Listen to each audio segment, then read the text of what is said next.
вечер од Вашингтон, ова е гласот на Америка на македонски, јас сум Јулија Велковска. Капетанот на товарниот брод кој беше киднапиран во водите на Сомалија е на слобода.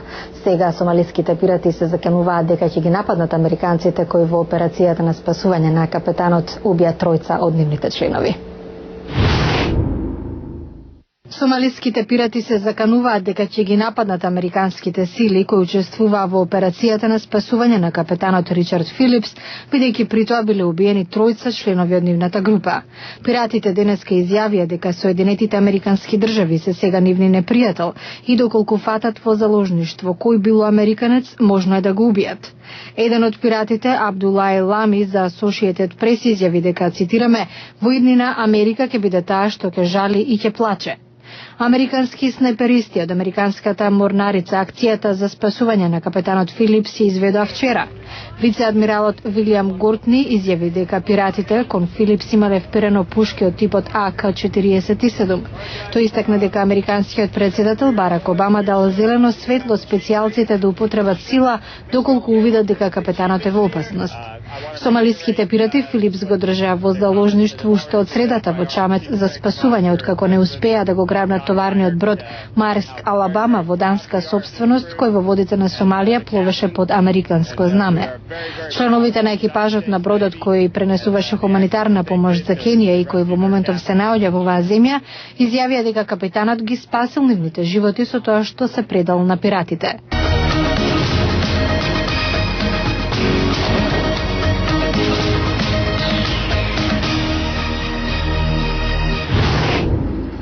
Американски војник, кому му се суди во армиски објект во Германија, се изјасни дека не е виновен по обвиненијата за убиство во стил на екзекуција на 4 ирачки затвореници во 2007 година. Полковникот Џон Хатли се соочува со доживотна казна затвор без право на помилување. Тој е обвинет за убиство со умисла, заговор да изврши такво дело и за прекршување на правото. Хатли е трет војник кому се суди за убиство со умисла по обвиненијата за убивање на ирачани во задниот дел на главата и за фрлање на нивните тела во канал во Багдад. Минатиот месец полковникот од прва класа Џозеф Мајо се изјасни за виновен за убиство со умисла и заговор да изврши такво убиство. Нему му беше изречена казна затвор во трајање од 35 години. Во февруари воен суд му одреди доживотна казна затвор со право на повелување на полковникот Мајкл Лихи, откако признал дека убил еден од затворениците. Вчера пред споменикот на поранешниот американски председател Абрахам Линколн во Вашингтон се одржа концерт во чест на 70-та годишнина од историскиот концерт на оперската пејачка од афроамериканско потекло Меријан Андерсон. Неколку илјади љубители на операта има можност да проследат изведбата на Денис Грейвс, која изведе 3 од номерите што Андерсон ги испеа за време на концертот во 1939 година: Америка, О Мио Фернандо и Аве Марија. Андерсон го извела историскиот концерт на скалите пред споменикот на Линколн, откако поради нејзината расна припадност, тоа не е било дозволено да го стори во најголемата сала за концерти во Вашингтон, Конститушн Хол. Еленор Рузвелт, сопругата на председателот Френклин Рузвелт, била една од луѓето кои помогнале на Андерсон да го организира настапот пред споменикот на Линколн. Председателот Барак Обама ќе исполни едно од своите ветувања за време на председателската кампања – куче за неговите 2 ќерки, Малија и Саша. Според напис во весникот Вашингтон Пост, кучето утре се очекува да се досели во Белата куќа и е всушност подарок од сенаторот Едвард Кенеди.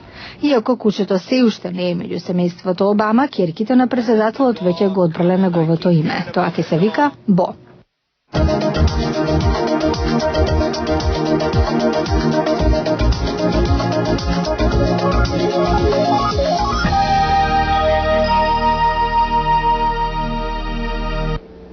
World е анимирана телевизиска серија која им помага на децата од 3 до 5 годишна возраст да ги развијат своите способности за читање.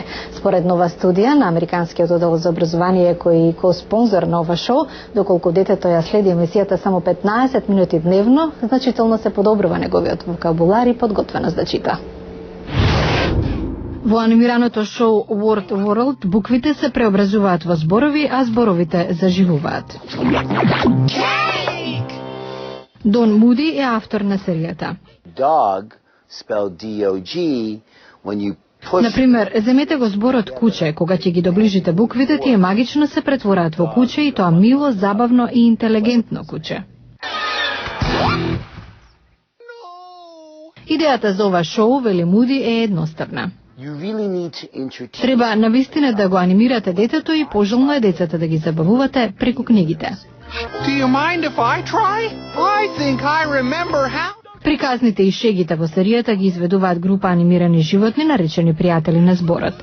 Меѓу нив се кучето, патката, овцата, жабата и свињата. Секоја од улогите има поинакви карактерни особини. Еве уште еден пример. Патката тргнува во авантура и за да ја премине реката потребен е мост.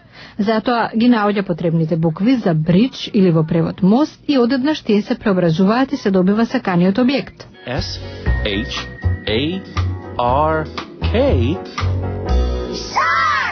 Word World месечно достигнува до 9 милиони гледачи. Се емитува во 22 земји во светот и тоа на 3 различни јазици: англиски, кантонски и француски.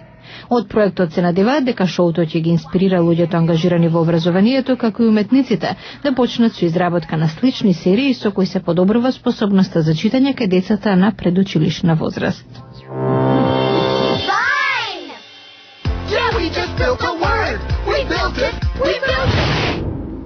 И тоа се за денеска, ова беше гласот на Америка на македонски. Јас сум Јулија Велковска, ви благодарам на вниманието, пријатна вечер и до гледање до утре.